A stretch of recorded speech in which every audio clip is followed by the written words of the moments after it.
kid, there's Fenrir, there's a skull guy, there's a ghost, there is a big mom.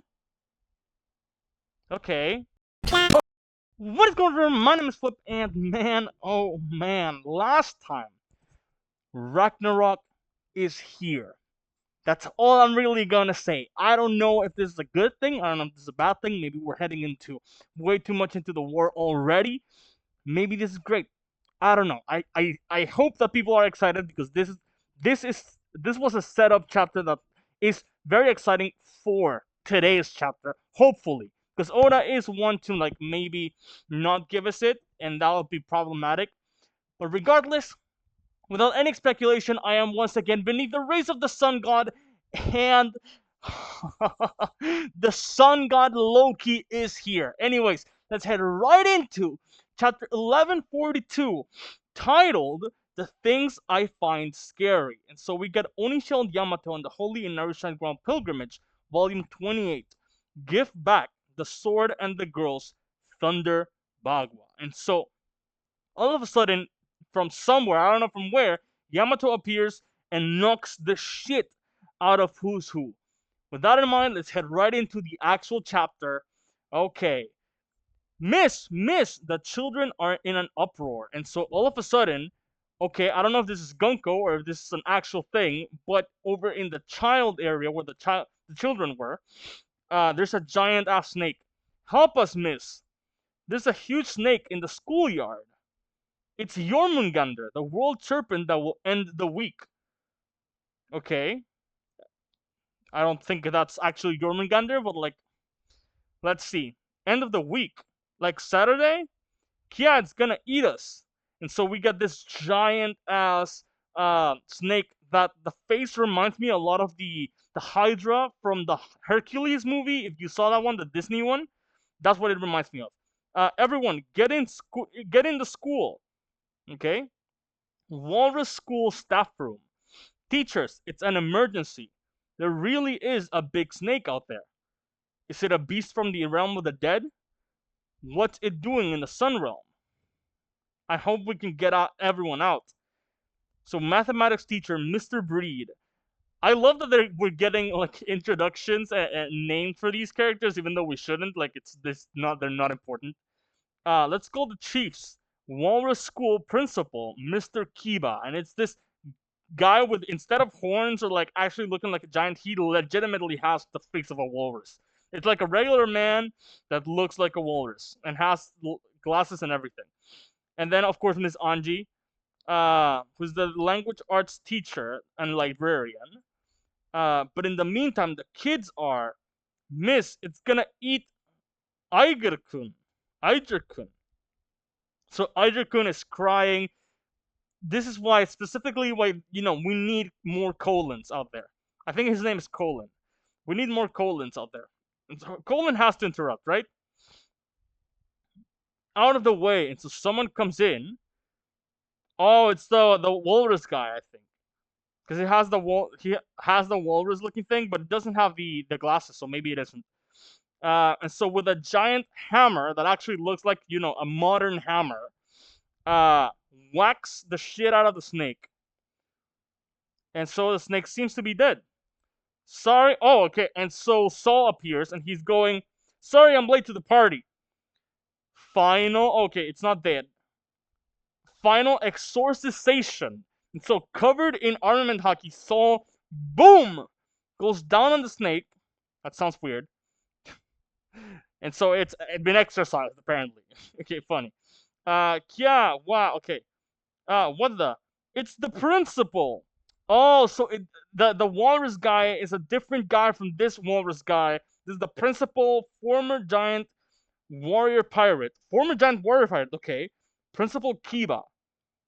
It's the principal. Oh, my back hurts. Thanks for the hand, Saul. Yeah, my back hurts as well, Kiba. Like I'm with you there. Okay. Don't mention it. But what's the deal with the snake, Mr. Saul? Oh, and Saul has a peg leg. I hadn't noticed that before. Okay, he has a peg leg. I didn't know that. Okay.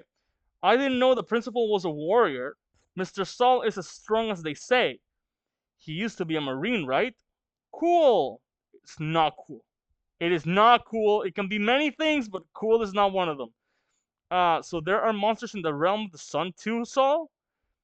Oh, so Robin and Chopper are here. And Chopper goes, it's huge. You get the occasional wild animal, but this. Sorry, everyone. I didn't mean to scare you. Thanks so much. Wow, Mr. Wolf. Mr. Wolf. Okay. I think whoever translated this confusing Saul with San Juan Wolf, maybe? I don't know. And so Chopper goes, what? What now? School interior. Huh? Mr. Wolf. PE teacher, Mr. Wolf. Oh, okay. So the Mr. Wolf thing was someone yelling from inside the school. Okay. What happened? So he's all bloodied up and on the floor, and I don't know what happened. Maybe it's Gunko and Shamrock and Killingan, all of them.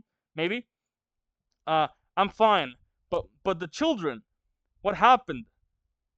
Ilva and the others just walked off and they didn't say a word. Where did they go? You're friends with that Luffy guy, right? So one of the kids, the kid that was crying, is talking to Robin, asking that. And Robin goes, yeah. Did he do something to you? Robin is asking. I mean, she is in every right to be concerned. Okay. Be careful, Mr. Saul. And Saul is running with his peg leg. The children, don't touch them. Huh? Okay, and so Saul is as perplexed as I am. Where did Ilva and the others go? That way toward the beach. Sir, what's wrong with them? They look like they were sleepwalking. Sleepwalking? Oh, does this tie back to like the fog from the beginning of the arc? Yeah. They're not waking up. Oh shit. Oh no. And so we see the kids walking off while they're sleeping, but beside them there's an arrow. So they seem to be being controlled while they're sleeping. It's not a related ability. They're just being walked off while they're unconscious. Come back. Where are you all going? So, Gunko, you piece of shit. You piece of actual shit. Sound the horn. The entire country needs to be alerted. Isn't that overkill, Kiba? Something's off, Saul. Look at the forest. What happened to the forest? Huh? What the? More monsters. Where did they come from? I think the monsters are running away from something. Legitimately, that's usually like if you're talking about animals and not specifically monsters. Usually, animals run away from natural disasters and general dangers. We see it even in Dragon Ball when the Saiyans arrive. The dinosaurs and everything starts running around, regardless of if they are prey or predator. Okay, no one could call it overkill after seeing this. Principles. Principal, the kids are passing out. What's happening? Wake up, everyone. I don't understand. Hey, so their eyes have been blacked out, which usually in One Piece I think represents death, or that's the white eyes. I don't remember. It's one or the other. What is going on? So Chopper is asking what is going on. So even the doctor doesn't know. Put me down, so let me examine them. Okay, help them with whatever this is. We've got to stop the other kids and get them to safety. Dude, the fucking Gunko. If it's not Emu, I simply hate her. I simply hate her because I feel like at least if Gunko is Emu, like I understand. At that point, I feel like I understand. Emu is supposed to be like absolute evil incarnate, right? I feel like Emu is like the actual literal representation of everything that we've seen in the series that's completely unforgivable. Uh, so like the Caesar with the kids, I feel this fits right up that alley. But if Gunko is just like a regular, it's not even like a villain. It's a soldier. I don't know. It just feels disgusting. More disgusting than a lot of the things I've seen in the series, honestly. Okay, please let it be emo. Okay, whatever. Realm of the Dead. Did you think just keeping one sea stone shackle on would be enough to sap my strength? How naive. And so that is Loki talking, of course. If you care about keeping Elbaf safe, remove the last shackle.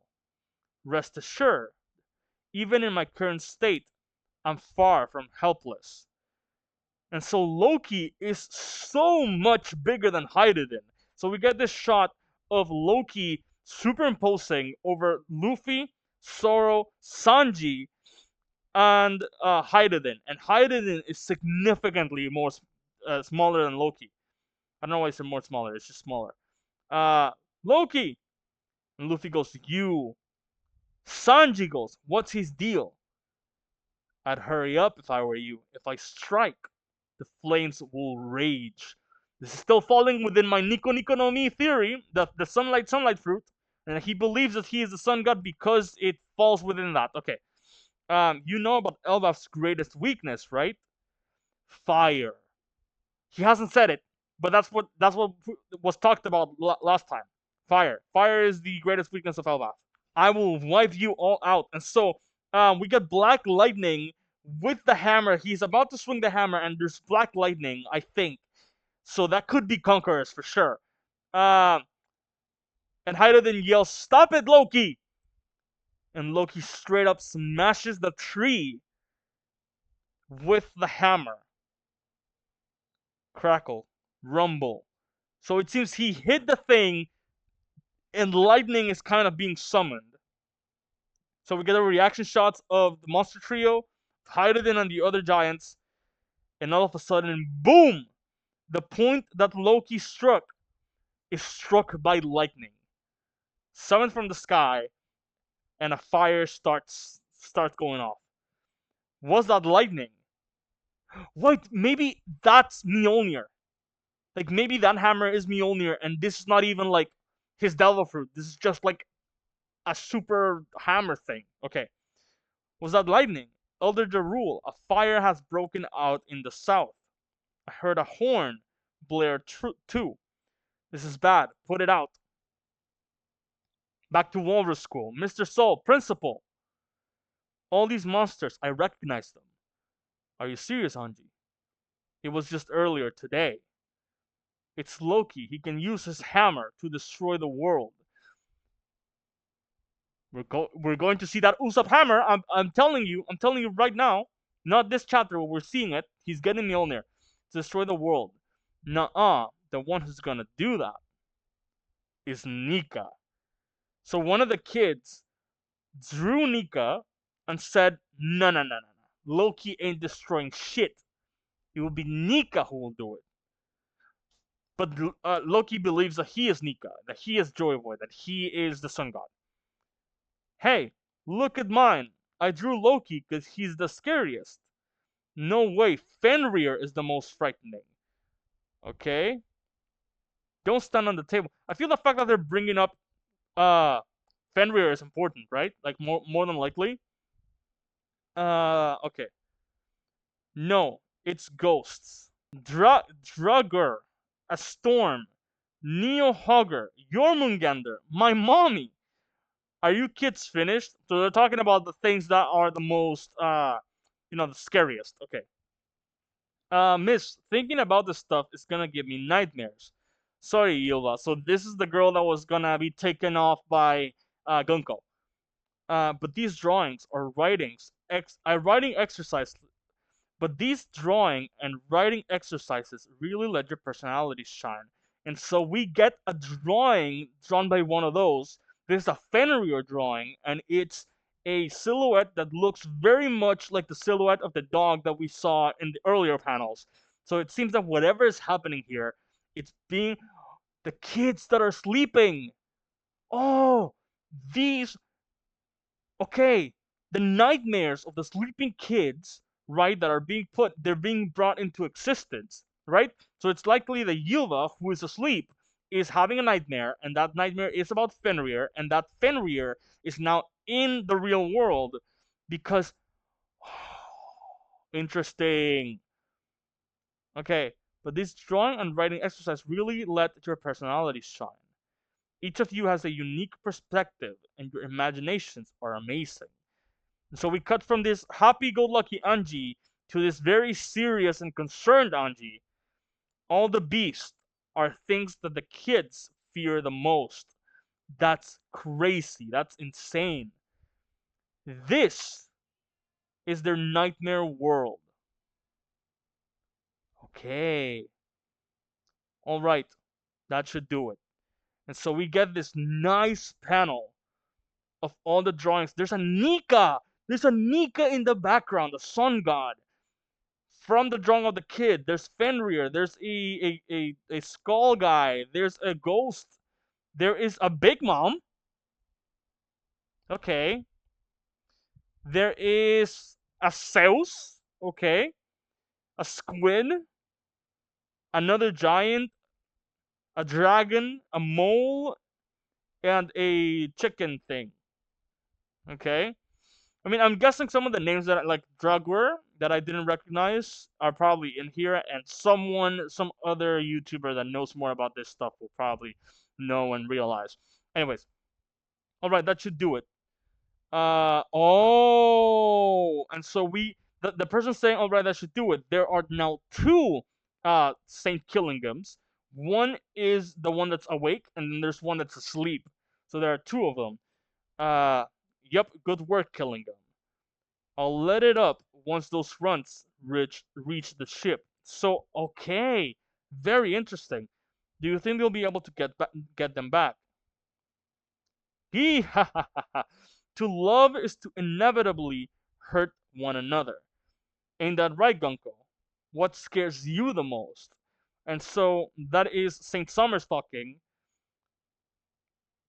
And Gunko, the last panel of the chapter. What do you fear the most? And Gunko says, Nika. Elbaf in Turmoil, chapter 1142, end. And there's a break next week. Okay. This is very interesting. I have been saying this for a very long time now. I've been saying this since before, I think since the second that Gonko was not even like told what the name was, like just introduced. The second that she was introduced, I knew that's Emu. The second I saw Sheik, I was like, that's Emu. And every chapter that there's been something surrounding her existence, I have believed more and more that this is Emo. Okay? And the fact that we're closing in on the chapter with that specifically being shown, right? That's very, very, very specific, very important. I feel like there's a reason why there was a whole panel dedicated, as the final panel, mind you, of her saying Nika, just the word Nika. And the only person that I think in this world would actually be afraid of Nika, not even like the world government itself. Like I feel if you asked any of the Gorosei what they were most afraid of, they would say Emu. But they would say something else. I don't feel like they would ever say Nika. The fact that Gunko specifically is afraid of Nika and only Nika, the thing that she's the most afraid of, not an Emu, not any of her superiors, to me means that there's nothing above Gunko. I feel like to me that means that's Emu in disguise. Like I am locking it in. I have never been so sure about it until now. I'm pretty sure. I'm like 90, I would say 94% sure. And it only keeps going up. That's Emu. That's it.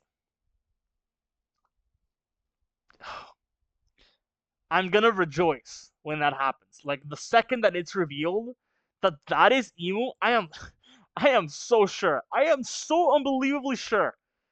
Like I feel like it won't be revealed until the end of Elbath. Like I feel like we will defeat all of them, and she will retreat, or maybe they win, right?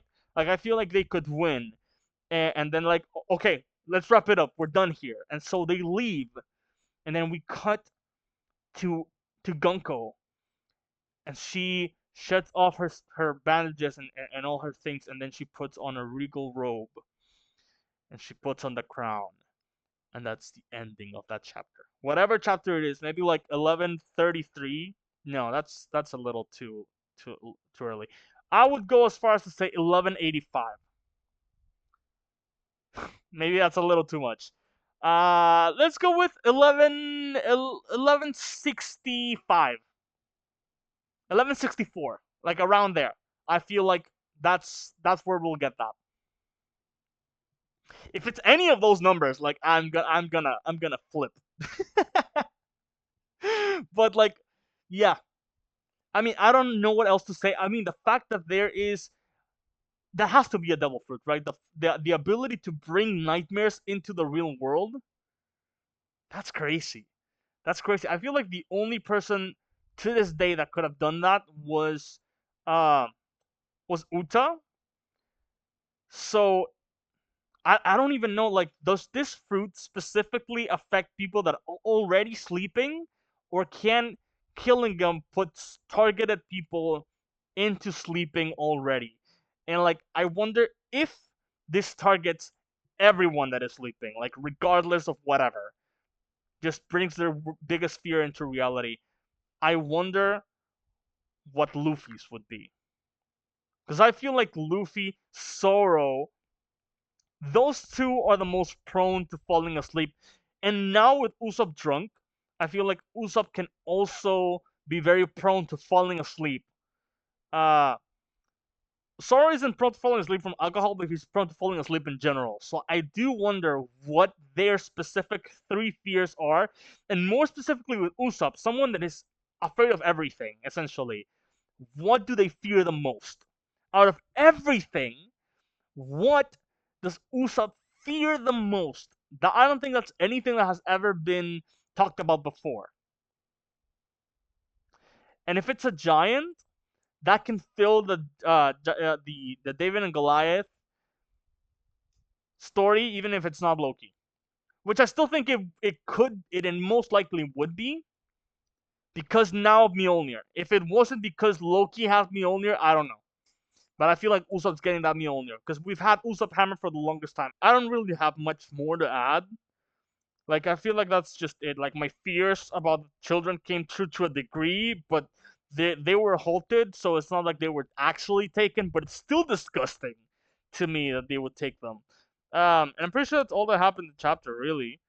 Uh, I mean, Loki was freed and he controls lightning in a way, but I'm pretty sure that's just Mjolnir.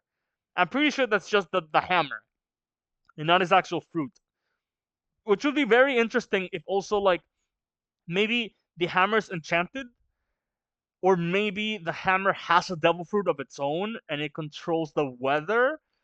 Um, because it cannot be a devil fruit, because that just clashes with Enaru, and it clashes with what people have been saying about Dragon.